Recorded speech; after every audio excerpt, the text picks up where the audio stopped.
Hey guys, it is Steve on the Guru Brew.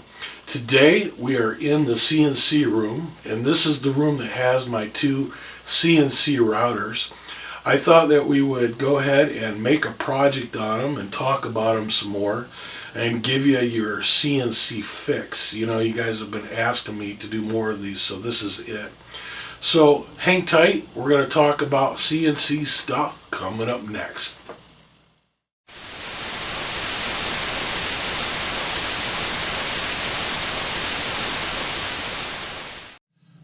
Okay, so here we are in the router room, and I thought today we would work on a new router mount system.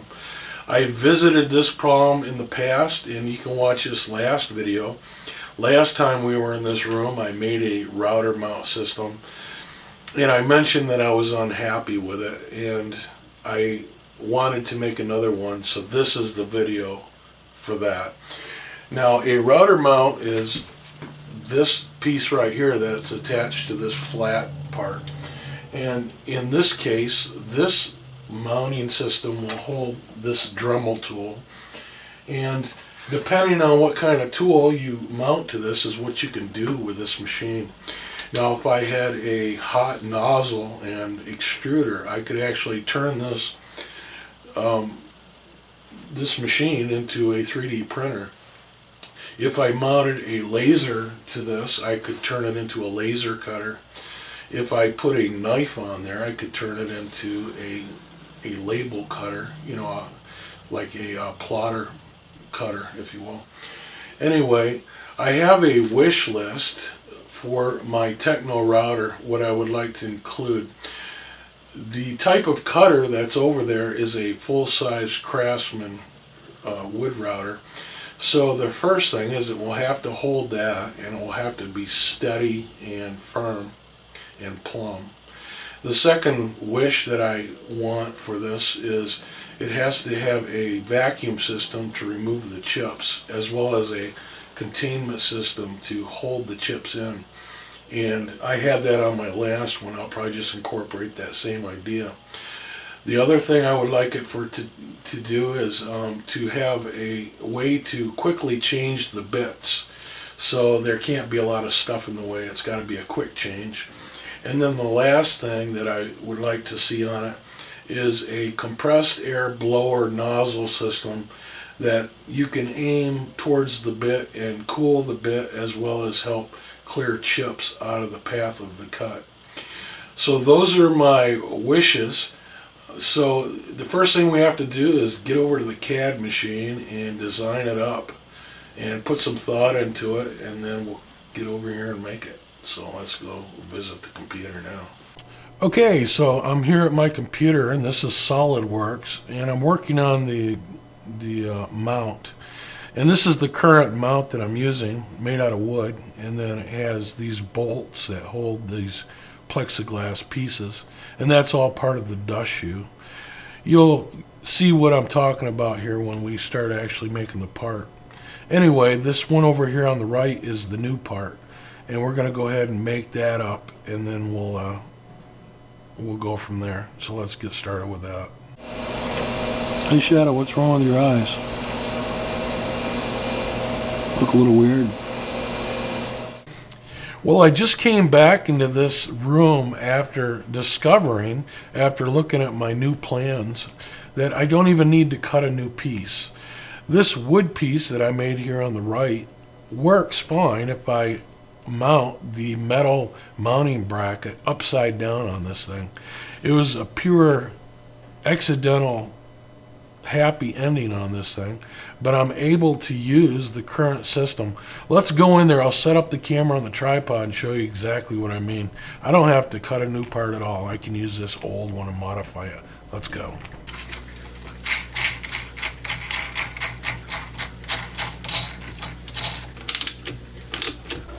Okay, so I've got my lock nuts on, and I want to go ahead and see where to put those. So this is the plate that goes on next, and you'll see that the cullet comes through this hole.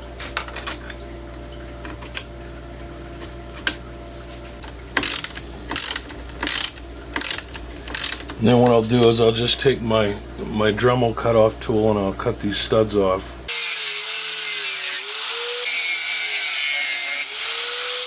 I'm going to have to come up with an extension hose to go through here, you know, hook onto here. Some sort of pipe. The old one is cut too short, so that's not going to work. Alright, so I've been working on this mount, and I think I'm going to go ahead and remove this and turn it around. This clamp right here that holds the router in would be more convenient if it was in the back. That way I don't have to pull the vacuum hose every time I want to take the router out. So I'm actually glad that I put this double hole thing in here, so I could, you know, turn this either way. That worked out good that I did that. I can just turn this around. Hopefully I won't have to take off this bottom plate. I want to avoid that. I don't know if I can though. Let's see. It might not clear. I might have to take this thing apart. Yeah. It might come out. Jenga. There we go. So here's the clamp I was referring to here. Just gonna turn it around just like this.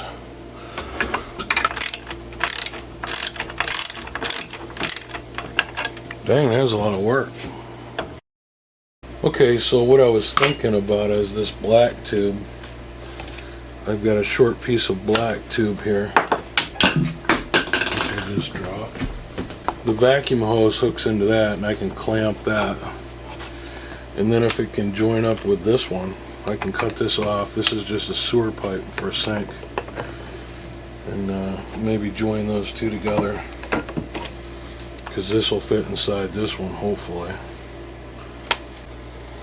Okay, so this is what I come up with. I just took that little drain pipe and connected it to this other one, and I put a clamp up here. So I think that'll work good. Now this vacuum hole's going straight down. On my last one, I used to have this pipe angle cut so that it was taller here in the front, but I'm going to try it this way for now and see how it picks up. I might not have to make any adjustments. And that was such a tight fit on this other pipe, I'm not going to need a clamp there. So, I think that looks good. Then I can still get my shoe on here. Let's see. Yep, just like that. I just want to turn on the vacuum here and see how the suction's working.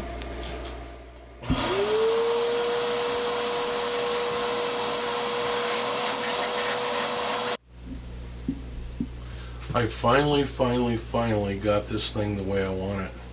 This is like the 4th revision, and for now it'll be the last. I just have to finish putting the air blowers in.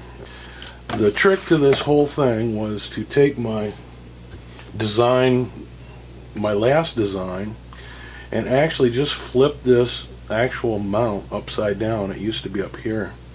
And the reason why that worked is because before the router was sitting up here quite tall, and the bit wasn't coming down far enough, and I ran out of travel on this x-axis. But flipping this around still provided me with a clamp, as well as, you know, it gives me the distance down here. Well, I'm pretty pleased how this came out. The only thing I have left to do with this is to install a blower system, and what I was thinking is a hose sort of like this that I can bend. I just made this out of a piece of tubing like this and wire copper with some heat shrink tube on it, and you know, you could add a nozzle to the end like a blower.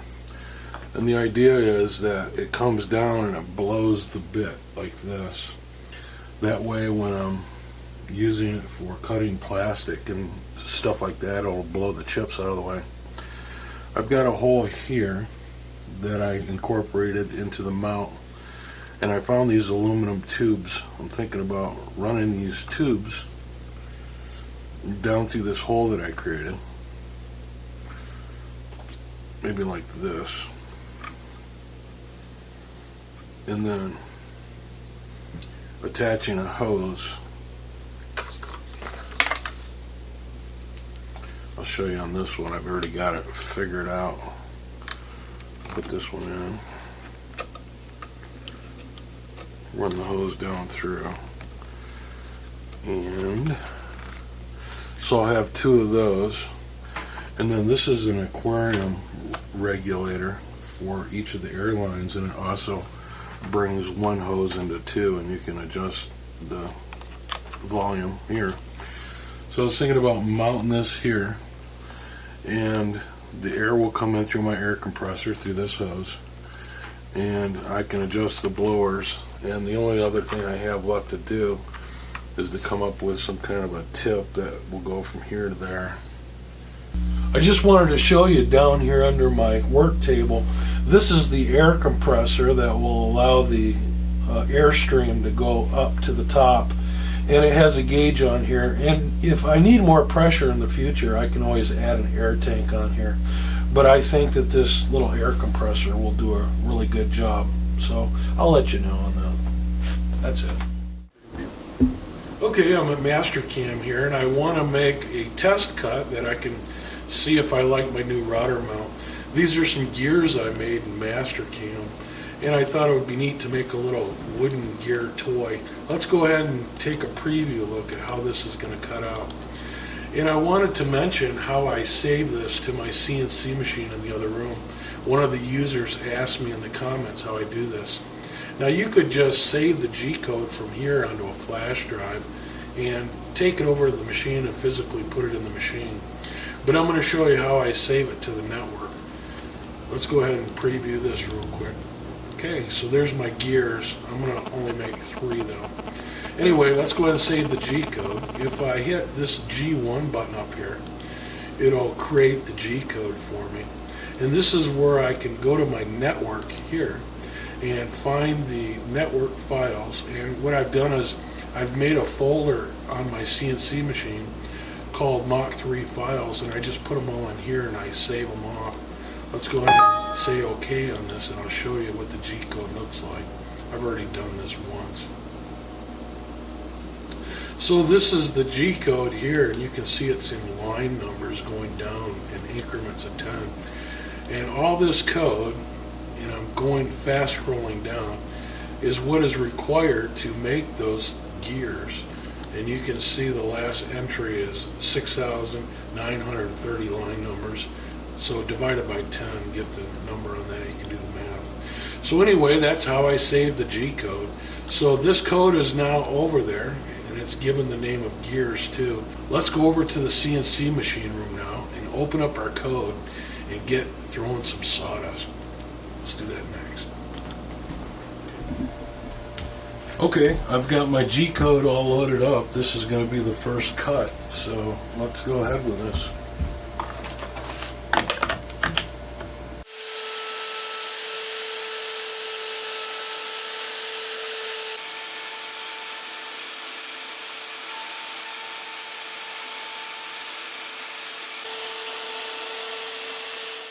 Well, let's see how we did.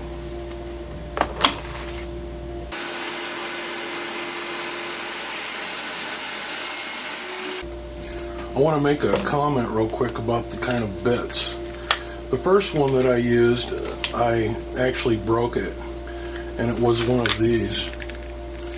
And this is RotoZip standard point bits. If you look at the fine print, it says drywall on it, and these are not all created the same. Now this package here says saber cut, and it's an 1/8 inch also, but it's a slightly different bit, and this is more rugged for plywood and probably MDF. The one I had to finish the job with is this Dremel, And this is an all-purpose bit, and this is the one that's on here now.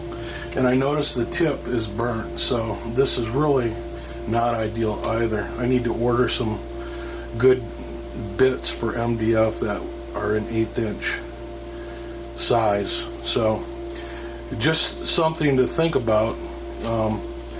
You know, pick out your bits for your job, because you'll just keep breaking bits. I'm sure on this gear we'll see that it's burnt. In fact, I can see the wood is burnt, so I got to get some different bits. But this is drywall and this is all purpose, and I think that this one would have worked a lot better had I had one. So let's get this part out of here.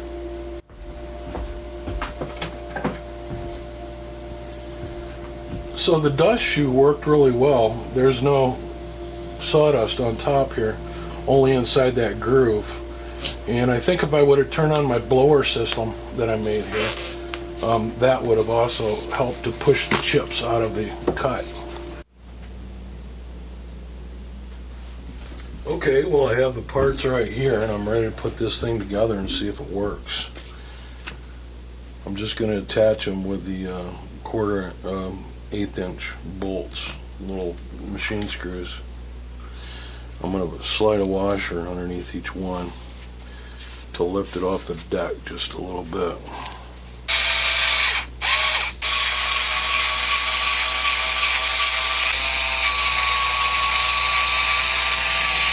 Well, there it is. It's kind of neat. I like it. So overall, I thought this hood worked pretty good, this new mount. Everything seems square and good, and I like the way it picked up. And I also like this chip cleaner, although I didn't use it today. We'll get into it at another time. So there's a little toy. You could actually make a transmission with this if you wanted to.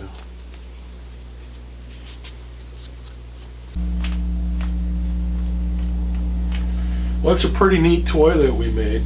You know, I thought about putting a motor on this and maybe using it for a wall decoration, just spinning kind of like a clock. Anyway, I am real happy with the router mount that we made today. You know, it allows for all the things that we talked about. This is my dust shoe that collects the dust, and then the vacuum that removes it. Here's my air tubes that blow air into the cut to clear the string. It's pretty solid, and I have my valves here that I can adjust for the airflow.